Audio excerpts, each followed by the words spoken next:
জানো তো, আমাদের পরিচিত এমন কিছু কিছু জায়গা আছে যে জায়গাগুলোতে যাওয়ার পরে মনে না একটা অদ্ভুত শান্তি নেমে আসে। আর আজ আমি যাচ্ছি তেমনই একটা পবিত্র জায়গায়। অনেক দিন ধরে ইচ্ছা ছিল এখানে যাওয়ার, কিন্তু ওই একটা সবাই বলে না যে যতক্ষণ সে না টানবে ততক্ষণ তুমি যেতে পারবে না, তুমি যতই প্ল্যান বানিয়ে থাকো।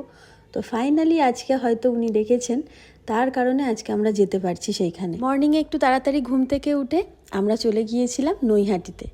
আর তোমরা নৈহাটিটা দেখেই তো বুঝে গেছো যে আমরা কোথায় যেতে পারি। স্টেশন থেকে নেমে যখন রাস্তার দিকে এলাম, তো রাস্তার দুটো সাইডেই কিন্তু মায়ের জন্য ফুলের ডালি সাজানো থাকে। সেইখান থেকেই আমরা দুজনে প্রথমে ফুলের ডালিগুলো নিয়ে নিলাম। হ্যাঁ, আমরা বড়মার কাছে যাচ্ছি, মানে বড়মার বাড়িতে যাচ্ছি। এটা শুধু একটা মন্দির না, এটা হাজার হাজার মানুষের কাছে শান্তি আর বিশ্বাসের একটা ঠিকানা। এখানে যত ফুল আছে প্রতিটা ফুলই মায়ের চরণেই যাবে, কিন্তু আমার ওই মনে একটুখানি খুঁতখুঁতানি থাকে যে ওই যে একটুখানি ঝিমানো ফুলগুলো আমি নেব না। একটু সতেজ দেখে ফুলগুলো বাঁচছিলাম, তারপরে সেখান থেকে একটা ডালি আমার পছন্দ হলো। আর ওই দিক থেকে অর্পিও আর একটা ডালি নিয়ে নিয়েছিল।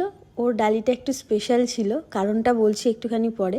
তারপরে আমরা দুজনে দুটো ডালি নিয়ে চলে গেলাম একেবারে মায়ের মন্দিরের উদ্দেশ্যে। হাঁটতে হাঁটতে যখন কিছুটা রাস্তা যাই, তারপরে আমাদের মনে পড়ে যে বাবা, মায়ের জন্য তো সব কিছুই নিলাম, কিন্তু প্রসাদ কোথায়?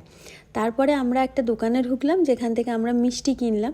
আর ওর ডালিটা এতটা স্পেশাল, এতটা সুন্দর লাগছিল। ও সকালে উঠে সুন্দরভাবে ডেকোরেট করেছিল ওর ডালিটাকে। আর এত সুন্দর করে ডেকোরেট করার কারণ হলো ওর সামনে বিয়ে, আর প্রথম ইনভিটেশনটা ও মাকেই করতে চায়, সেই কারণেও এত সুন্দর করে সাজিয়েছিল। আর আমরা এখান থেকে নিয়ে নিয়েছিলাম মিষ্টি, একদম মন্দিরের পাশের যে দোকানটা সেই দোকান থেকে। প্রথম মন্দিরে ঢুকে গিয়েই কিন্তু আমি মায়ের মুখটা দেখতে পারিনি। তার কারণ হচ্ছে এরকম পর্দা দেওয়া ছিল, আর ও তো প্রায় দেখতে আসে মাকে, মানে ওর এখানেই অফিস, তার কারণে ও প্রায় দেখতে আসে। কিন্তু আমি তো দেখিনি কখনো। আমি খুব আগ্রহে ছিলাম, অধীর আগ্রহে ছিলাম যে মায়ের মুখটা কখন দেখতে পাবো। আর যখন ঠিক পর্দাটা সরানো হলো, তখন আমার হাইটটা এতটাই সুন্দর যে আমি কিচ্ছু দেখতে পাচ্ছিলাম না।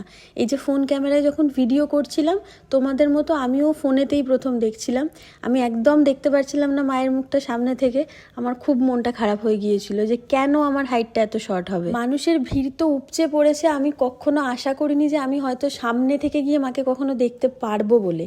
কিন্তু ফরচুনেটলি আমি দেখতে পেরেছি। আমি একদম সামনের রোতে ছিলাম।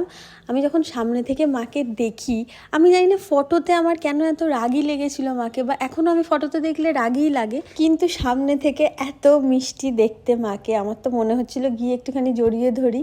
খুব মিষ্টি মুখটা। আমি তো খুব খুশি হয়ে গিয়েছিলাম যে না, আমি সামনে থেকে দেখতে পেয়েছি। আমার সাথে এতটাও খারাপ হয়নি যে আমি ওই ভিড়ের মধ্যেই ঠেলে ঠেলে বেরিয়ে যাব। মায়ের কাছে 2-3 মিনিট দাঁড়িয়ে মায়ের পা থেকে কিছু ফুল নিয়ে তারপরে আমি চলে এলাম আমার বাড়ির দিকে। So by.